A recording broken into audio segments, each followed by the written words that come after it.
नमस्कार मंडळी, चित्रपट व्याख्याते चॅनलवर तुमचं स्वागत आहे. आज मी 2022ची फॉरेन्सिक ही बॉलिवूड मूव्ही एक्सप्लेन करणार आहे. मूव्हीशी रिलेटेड काही गोष्टी आपण व्हिडिओच्या शेवटी करणार आहोत, तर व्हिडिओला शेवटपर्यंत नक्की बघा. चला तर मग जास्त वेळ न दवडता व्हिडिओला सुरुवात करूया. मूव्हीच्या सुरुवातीला आपण एका छोट्या मुलाला बघतो, जो एका मुलीला बर्थडे सेलिब्रेट करताना बघत असतो. जेव्हा त्या मुलाचे वडील त्याला बघतात तर तेव्हा ते त्याची खूप पिटाई करतात. बोलतात, तुला बाहेर येण्यासाठी मनाई केली होती ना, मग का आलास बाहेर? जन्मतास आईला खाल्लं. तुझा पण वाढदिवस येतोय ना, तुझा तर मी जीवच घेणार.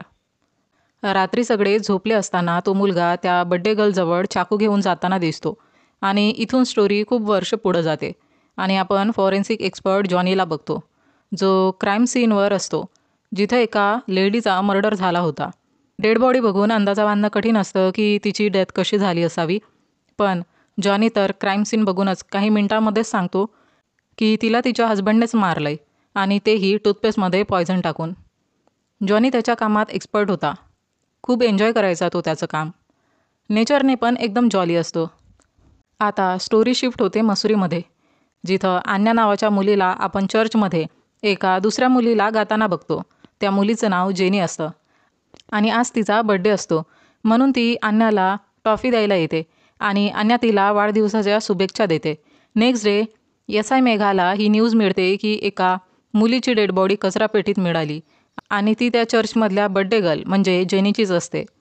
ज्युनियर ऑफिसर बोलतो की ही डेड बॉडी जस्सू पहाडी नावाच्या एका पर्सनने सर्वात आधी बघितली होती, पण आता तो पडून गेलाय. आपल्याला माहिती पडतं की अन्या ही मेघाच्या बहिणीची मुलगी आहे आणि जॉनी तिचा काका. सिनियर पोलीस ऑफिसर जॉनीची केस मेघाला हँडओव्हर करतात, पण ऑफिसर माथुरला हे काही जास्त आवडलेलं दिसत नाही, कारण त्याला वाटत होतं की ही केस त्यालाच मिळणार. सिनियर ऑफिसर या केसच्या फॉरेन्सिक इन्व्हेस्टिगेशनसाठी जॉनीला देहरादूनवरून बोलवतात, पण मेघाला ही गोष्ट आवडत नाही, कारण ते दोघं एकेकाळी कपल होते आणि नंतर त्यांच्यात भांडण होऊन ते वेगळे झालेत. मेघा चर्चची CCTV फुटेज बघते, त्यात तिला अन्या पण दिसते, पण ती या केसमध्ये फसू नये म्हणून ती या फॅक्टला इग्नोर करते. चर्चमधून सगळे गेल्यानंतर जेनी चर्चमध्ये तिची वॉटर बॉटल घेण्यासाठी परत आली असते. तेव्हा चर्चमध्ये कोणतरी आलं होतं, ज्या पर्सनला जेनीने हाय केलं असतं. त्यानंतर त्या पर्सनने जेनीला त्याच्याकडे खेचलं आणि तेव्हापासून जेनी मिसिंग आहे आणि आता तिची डेड बॉडी भेटली असते. मेघा विचार करते की जेनीने ज्या पर्सनला हाय म्हटलं म्हणजे त्या पर्सनला जेनी ओळखत होती आणि बघून असं वाटत होतं की ती पर्सन जेनीच्याच हाईटची आहे. मेघा अन्याला विचारते की ती चर्चमध्ये का गेली होती. अन्या बोलते की ती तर फक्त ते गाणं ऐकायला गेली होती. त्यानंतर ती स्कूल परतते, तेव्हा तिला तिथं जॉनी भेटतो. अन्या तिच्या काकाला बघून हॅपी असते, पण मेघाला त्याचं परत येणं जरा पण आवडलं नसतं. त्यानंतर जॉनी त्याच्या भावाला अभयला भेटायला जातो. अभय अन्याचे वडील असतात, पण काही लाईफ इव्हेंट्स त्याच्यासोबत घडल्याने तो डिप्रेशनमध्ये जातो आणि अन्यापासून लांब राहतो. तो तिला भेटूही शकत नाही. जॉनी क्राईम सीनवर जातो, जिथं इन्व्हेस्टिगेशन करून एव्हिडन्स कलेक्ट करतो. जॉनी मेघाला सांगतो की जेनीच्या पाठीवर चाकूने खूपदा वार केले गेले आहे आणि ज्या अँगलने तिला मारलंय तर त्याला बघून असं वाटतंय की मर्डरर लेफ्टी आहे. जॉनी हे पता करतो की जेनी चर्चमधून जंगलात का आली, पण ती नेमकी कुठं गेली होती याचा उलगडा त्याला पण झाला नसतो. कुणी जेनीची बॉडी घेऊन कचरा डंप करतात तिथं आला आणि त्याने बॉडीला तिथं असलेल्या भिंतीच्या पलीकडे फेकण्याचा प्रयत्न केला, पण फेकू शकला नाही, म्हणून बॉडी तिथं सोडून परत गेला. त्या भिंतीची उंची जास्त नव्हती.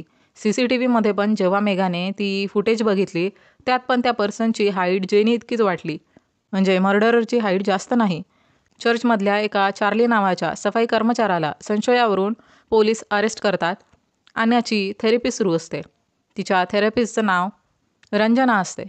अन्या जेव्हा लहान होती तेव्हा तिने तिच्या जुळ्या बहिणीला आणि आईला गमावलं होतं, ज्यामुळं ती अजूनही सदम्यात होती, म्हणून तिची थेरपी सुरू होती.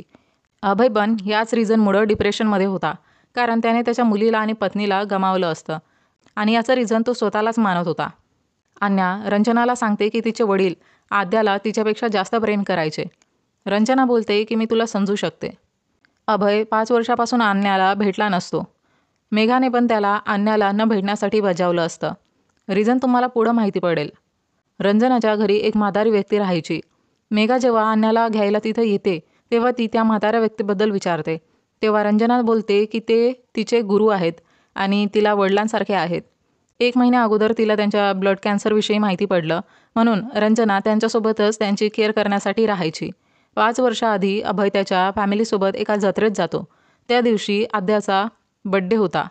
आद्या तिथून गायब होते आणि खूप शोधल्यानंतर त्यांना आद्याची दगडाने ठेचलेली बॉडी मिळते. हा सदमा आद्याची आई सहन न करू शकल्यामुळं ती सुसाईड करते.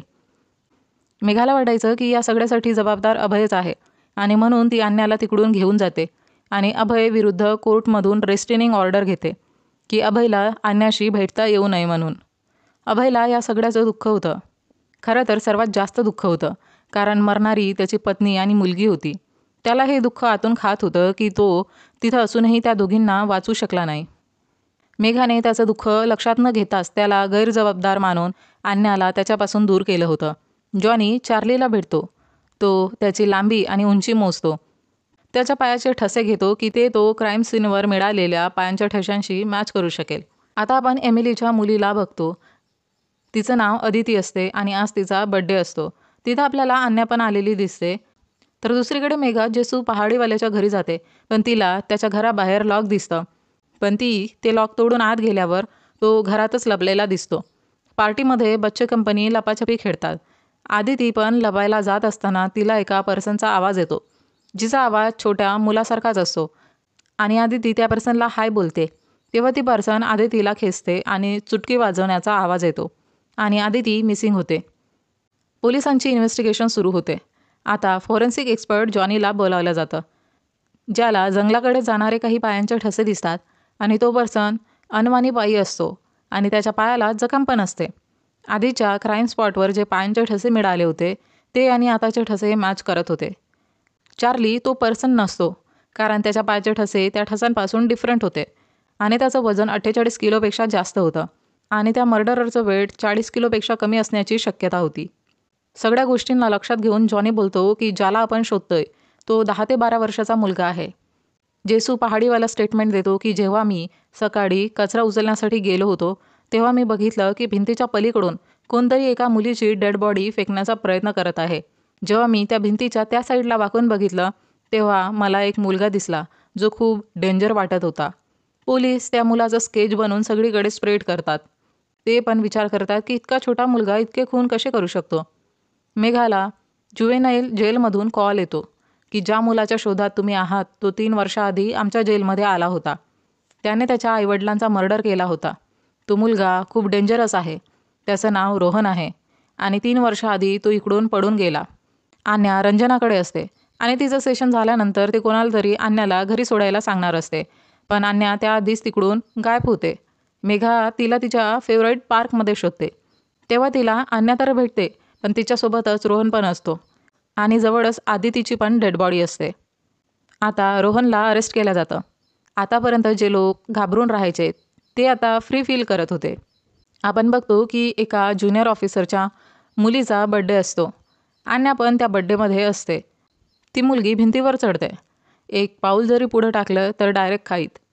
तेवढ्यात मागून अन्या तिला धक्का देणारच तर ती मुलगी मागे वळून बघते कारण तिला तिच्या वडिलांनी आवाज दिलेला असतो, म्हणून अन्या तिला धक्का देऊ शकली नसते.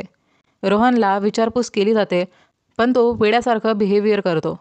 त्याची बॉडी लँग्वेज बघून जॉनी ॲनालाइज करतो की हे मर्डर त्याने केले नाही आणि याच रिझनवरून मेघा आणि जॉनीचं भांडण होतं.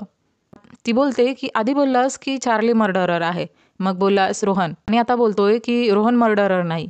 मी तुझ्यावर विश्वास ठेवूनच चुकी केली. आता एका बिंदिया नावाच्या मुलीच्या मिसिंगची रिपोर्ट येते. रोहन तर जेलमध्ये होता, तर मग कोणी त्या मुलीला किडनॅप केलं होतं. रंजना सायकॅट्रिक असल्याने मेघा तिला रोहनशी तिच्या हिशोबाने बोलायला सांगते. रंजना जेव्हा रोहनशी बोलते तेव्हा रोहन सांगतो की त्याचे पॅरेंट्स त्याला नेहमी मूर्ख बोलायचे, म्हणून त्याने त्यांचा मर्डर केला होता. तेव्हा रंजना त्या सगळ्या मुलींविषयी विचारते तर तो सांगतो की त्या मुलींबद्दल मला माहिती नाही. मी तेच केलं जे मला सांगितलं गेलं होतं. एक छोटी मुलगी माझ्याशी बोलते, तिचा फक्त आवाजच येतो.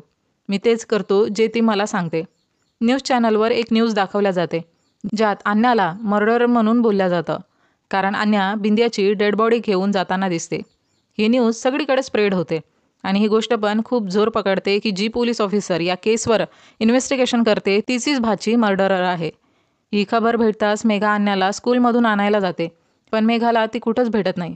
सिनियर ऑफिसर मेघा आणि जॉनीला या केसमधून काढून सस्पेंड करतात आणि आता ही केस पोलीस ऑफिसर माथुरला सोपवतात. जिथं जिथं या सगळ्या घटना झाल्या होत्या तिथं तिथं अन्या प्रेझेंट होती. तर मेघाला पण असं वाटतं की मे बी अन्याच मर्डरर आहे किंवा तिच्याकडून कुणीतरी असं करून घेतलं आहे. जॉनी आणि मेघा सस्पेंड असतात, पण दोघंही त्यांच्या एंडने प्रयत्न सुरू ठेवतातच. जॉनीला बिंद्याची डेड बॉडी मिळते आणि मेघा हाऊस अरेस्ट असते, पण जॉनी लपून छपून तिला भेटायचा. मेघाने सगळी होप सोडली असताना जॉनी तिला परत होप देतो. त्यानंतर ते दोघंजण किस करतात आणि मग ते या केसवर बोलतात. तेव्हा जॉनी बोलतो की न्यूज चॅनलवर जी फुटेज व्हायरल झाली ती कोणीतरी मुद्दामच केली. ती फुटेज CCTV कॅमेराची आहे आणि कोणीतरी मुद्दामच व्हायरल करून आणण्यावर या केसचा फोकस आणू बघत आहे. बिंद्याच्या बॉडीची फॉरेन्सिक इन्व्हेस्टिगेशन केल्यावर माहिती पडतं की तिला कोणत्या तरी लहान मुलाने नाही तर मोठ्या पर्सनने मारलं आहे. तिच्या हातावर दातांच्या चावण्याचे निशाण पण असतात आणि DNA केल्यानंतर ते एका पुरुषाचे आहे हे समजतं. याच पर्सनने या सगळ्यांकडून हे मर्डर करून घेतले असते आणि यावेळेस तर त्याने स्वतःच मर्डर केला होता. ज्या पद्धतीने या मुलींचा मर्डर केला आहे तर कोणतरी विक्षिप्तच माणूस असेल जो असा करू शकतो. जॉनी बोलतो की मला एक घर दिसलं आणि हे तेच घर आहे जिथं आणण्याचा व्हिडिओ बनवला गेला होता आणि हे हाऊसच मेन क्राईम सीन आहे. तिथे मला ब्लड सॅम्पल पण मिळाले. त्या घराच्या ओनरची खूप वर्षाआधी डेथ झाली. ते दोघंही त्या हाऊस अरेस्टमधून लपून छपून आणण्याला शोधायला निघतात. जॉनीला जरा अंदाजा लागतो की ती कुठं असू शकते. अन्या तिच्या वडिलांकडे म्हणजे अभयकडे असते. ॲक्च्युली अभयने एक घर घेतलं होतं ज्याबद्दल कोणालाच माहिती नव्हतं आणि अभय तिथंच अन्याला लपून छपून भेटायचा. तो अन्याला न्यूजवर बघून घाबरला असतो, म्हणून तो तिला त्या मर्डररपासून वाचवण्यासाठी या घरात लपवून ठेवतो.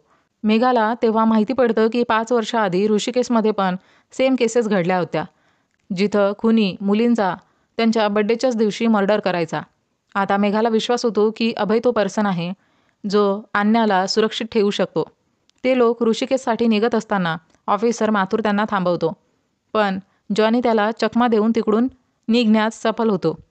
जॉनी त्याच्या गुरु डॉक्टर सोलंकेकडे जातो की ते त्याला त्यांच्या ॲडव्हान्स रिसर्च इन्स्ट्रुमेंटद्वारे या केसला सॉल्व करण्यात मदत करतील म्हणून. मेघा 5 वर्षाआधी मर्डर झालेल्या मुलींची केस फाईल बघत असताना तिला त्यात अद्याजापन फोटो दिसतो. जॉनीला त्या मुलींच्या बॉडीवर एक आणखी दातांचं निशाण मिळतो, जो बिंद्याच्या बॉडीवर मिळालेल्या निशाणाशी मॅच होत होता, पण दोन्ही निशाण वेगवेगळे होते. डॉक्टर सोलंकी बोलतात की तुला FDB केला पाहिजे. FDBच्या द्वारे आपण DNA घेऊन त्या पर्सनच्या वयाचा अंदाजा बांधू शकतो. त्या पर्सनच्या डोळ्यांचा केसांचा रंग काय हे पता लावू शकतो आणि इव्हन त्या पर्सनचा फेस कट पण पता लावू शकतो.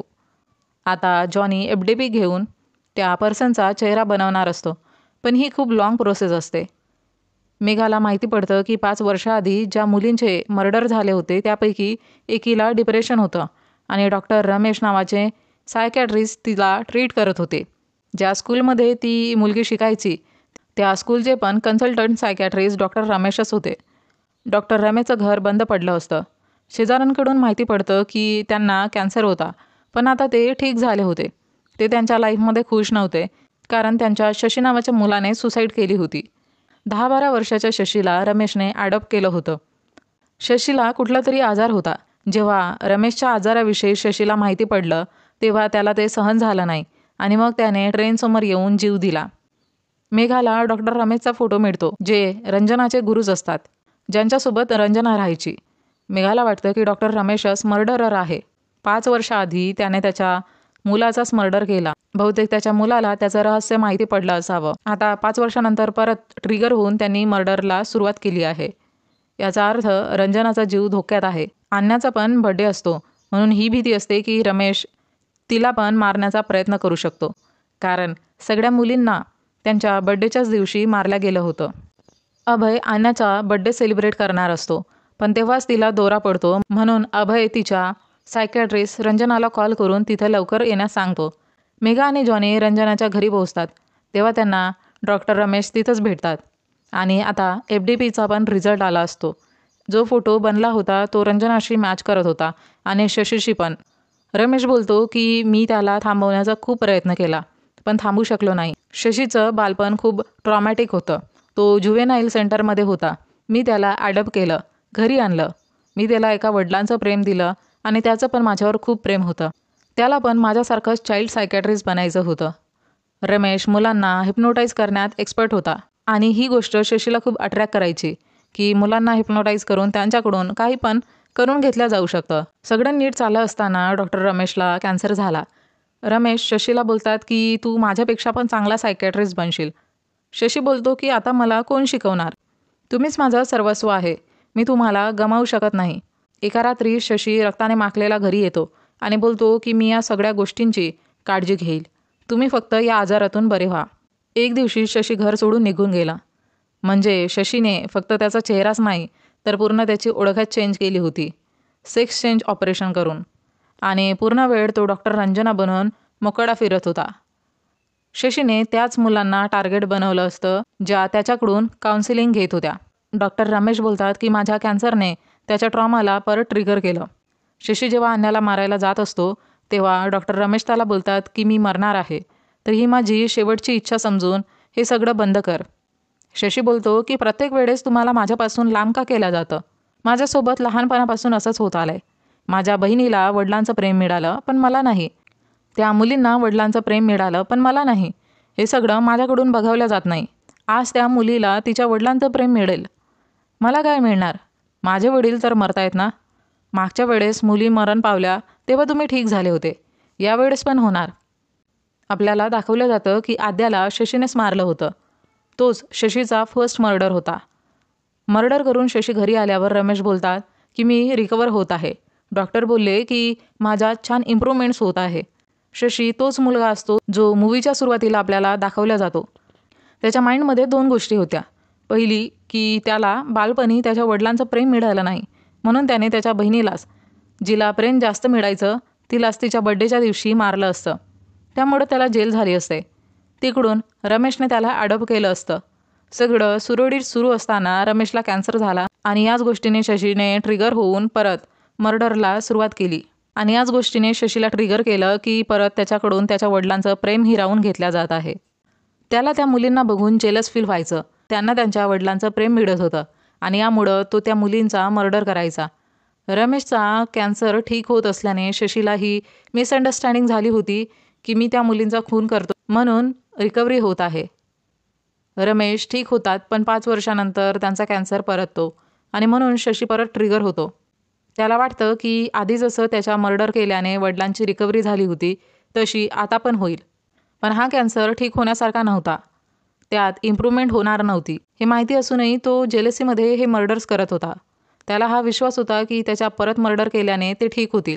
आणि आता तो अन्याकडे जातो आणि जाताच अभयवर चाकूने हमला करतो आणि मग अन्याजवळ जाऊन चुटकी वाजून बोलतो की आता तू माझ्या मागे येशील. हिप्नोटाईजमध्ये शशीचा आवाज छोट्या मुलीसारखा होतो आणि असंच तो त्या छोट्या मुलींना हिप्नोटाईज करायचा. जेव्हा तो रोहनला भेटायला गेला असतो तेव्हा त्याने त्याला पण चुटकी वाजूनच सगळं विसरायला सांगितलं होतं. तिकडे ऑफिसर माथुर जॉनी आणि मेघाला अरेस्ट करतात. तेव्हा ते पूर्ण मॅटर त्यांना सांगतात आणि ऑफिसर माथुर पण त्यांना साथ देतो. जॉनी त्या सगळ्यांना घेऊन त्या जुन्या घरी जातो. तोच शशीचा अड्डा होता. याच घरात त्याचं बालपण गेलं होतं. सगळे आज जात असताना शशी एक एक करून सगळ्यांना मारतो. जॉनीला तिकडे अन्या दिसते, तर दुसरीकडे मेघा आणि शशीमध्ये फायटिंग सुरू असते, जिथं शशी मेघावर भारी पडताना दिसते किंवा दिसतो किंवा दोन्हीही. शशी मेघावर फायर करणारच तर तिथं जॉनी येऊन लगातार फायरिंग करून शशीला मारतो आणि अशा प्रकारे बड्डे किलरचा शेवट होतो. अभय जिवंत असतो. आता सगळे एकसाथ असतात आणि आता मर्डर आणि मर्डररची भीती नसते. आता आपण मेघा आणि जॉनीला पण एकत्र बघतो, एन्जॉय करताना बघतो. पण थोड्याच वेळात त्यांना परत न्यू केसच्या संदर्भात कॉल येतो आणि दोघंही यासाठी खूप एक्सायटेड असतात आणि इथे मूवीचा द एंड होतो.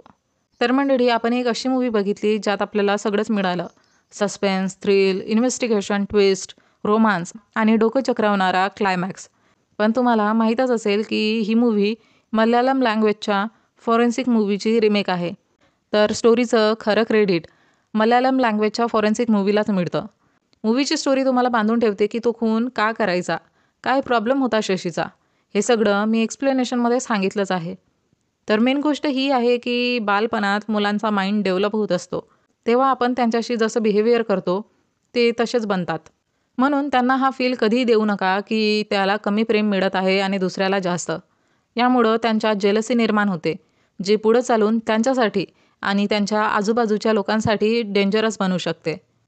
तर मंडळी, हे होतं फॉरेन्सिक मूवीचं एक्सप्लेनेशन. तर तुम्हाला हा मूवी आणि माझं एक्सप्लेनेशन कसं वाटलं ते कमेंट करून नक्की सांगा. आणि व्हिडिओ आवडल्यास व्हिडिओला लाईक, शेअर, कमेंट करून चॅनलला सबस्क्राईब करून बेल आयकनला प्रेस करा. म्हणजे येणाऱ्या प्रत्येक व्हिडिओची नोटिफिकेशन तुम्हाला सर्वात आधी मिळेल आणि तुमचा एकही व्हिडिओ मिस होणार नाही. चला तर मग भेटूया लवकरच एका नवीन व्हिडिओमध्ये. तोपर्यंत टाटा, बाय बाय.